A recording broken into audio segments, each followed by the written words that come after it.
24 breaking വാർത്തയിലേക്കാണ് ഇനി.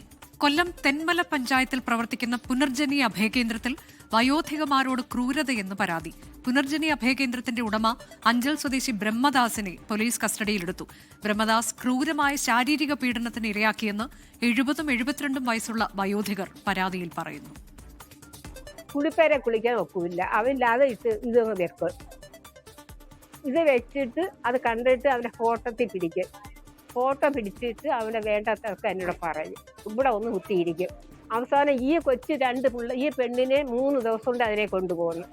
അവന് ഇന്നലെ അവൻ എൻ്റെ നേരെ തുടങ്ങി കഥ തുറന്നു വെച്ചിട്ട് ഞാൻ പറഞ്ഞു ഇന്നാവട്ടെ എന്ന് പറഞ്ഞു. മനസ്സിലായ ഇന്നേ വരാമെന്ന് പറഞ്ഞു.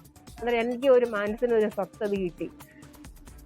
മെനിയാന്ന് അങ്ങനെ മദ്യം കുടിച്ചിട്ട് 3 കുപ്പി മദ്യം എടുത്ത് കട്ടിലിൻ്റെ അകത്ത് വെച്ചിട്ട് ആദ്യം 2 കുപ്പി പൊട്ടിച്ച് കുടിച്ചിട്ട് 3ാമത് ഒരു കുപ്പി എടുത്ത് ഗ്ലാസ് വിത്തിട്ട് വെള്ളം വെത്തി എനിക്ക് തന്നെ. ഞാൻ കുടിച്ചില്ല. അപ്പൊ ഞാൻ പറഞ്ഞു ഞാൻ കുടിക്കൂല, എനിക്ക് കുടിച്ചൂടാ, സുഖം ഇല്ലാത്തോണ്ട് കുടിച്ചൂടാന്ന്. അങ്ങനെ തന്നെ അവിടെ പെരിക്കത്തിട്ട് ഇടിക്കുകയും അടിക്കുകയും ചെയ്ത് പെരിയെ പൊട്ടിയിട്ട്. അതുകൊണ്ട് ഞാൻ എൻ്റെ അമ്മച്ചിൻ്റെ ഞാൻ വന്ന പുറത്ത് അമ്മച്ചി എന്നെ അടിക്കാൻ ഒരുങ്ങി. എന്തെന്ന് പറഞ്ഞ പൊന്ന് സാറുമാര് അതുണ്ടെന്ന് എൻ്റെ അമ്മച്ചിയെ വിളിച്ചോണ്ട് പോവാന്ന് പറഞ്ഞ് പോയത്. ഇന്ന് സ്ഥാപനത്തിൽ നിന്ന് ഇറങ്ങി രക്ഷപ്പെടാൻ ശ്രമിച്ച വയോധികർ പ്രദേശവാസിയോട് കാര്യങ്ങൾ വെളിപ്പെടുത്തുകയായിരുന്നു. ഞാൻ നോക്കുമ്പോൾ ആദ്യമേ ഒരു അമ്മ ഇറങ്ങി വന്നപ്പോൾ ഞാൻ ചോദിച്ചു എവിടെ പോയതാന്ന് ചോദിച്ചപ്പോൾ പറഞ്ഞു എങ്ങും പോയില്ല, ഞങ്ങൾ എങ്ങും പോകുന്നില്ല എന്ന് പറഞ്ഞു. അന്നേരം മറ്റേ രണ്ടാമത് വന്ന ആളൂടെ വന്ന്. അപ്പം ഞാൻ ചോദിച്ചു നിങ്ങൾ എവിടെ പോവാ, കാര്യം പറയാൻ പറഞ്ഞു.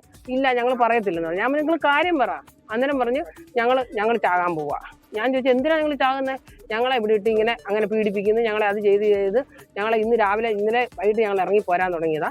വൈകിട്ട് അന്നേരം രാത്രി ആയതുകൊണ്ട് ഇരുട്ടായതുകൊണ്ടോടത്തോണ്ട് ഞങ്ങൾ ഇറങ്ങാനില്ല. ഇന്നിപ്പോൾ അവർ പുനലൂർ പോയി, അതുകൊണ്ട് കതവ് പൂട്ടാതെ പോയതുകൊണ്ട് ഞങ്ങൾ ഇറങ്ങിപ്പോന്നു. 24 ഈ വാർത്ത പുറത്തുവിട്ടതിന് പിന്നാലെ വനിതാ ശിശുക്ഷേമ മന്ത്രി ബിന്ദു കൃഷ്ണ ഇടപെട്ടു. കർശന നടപടിയുണ്ടാകുമെന്നാണ് മന്ത്രി 24നോട് പറഞ്ഞത്. ഇത്തരം സ്ഥാപനങ്ങളിൽ പരിശോധന കർക്കശമാക്കും എന്ന് പറയുന്നു. ഒപ്പം തന്നെ അന്തേവാസികൾക്ക് ക്ഷേമ പ്രവർത്തനം ഉറപ്പാക്കുകയും ചെയ്യും എന്നും ബിന്ദു കൃഷ്ണ ഉറപ്പ് നൽകി 24ലൂടെ.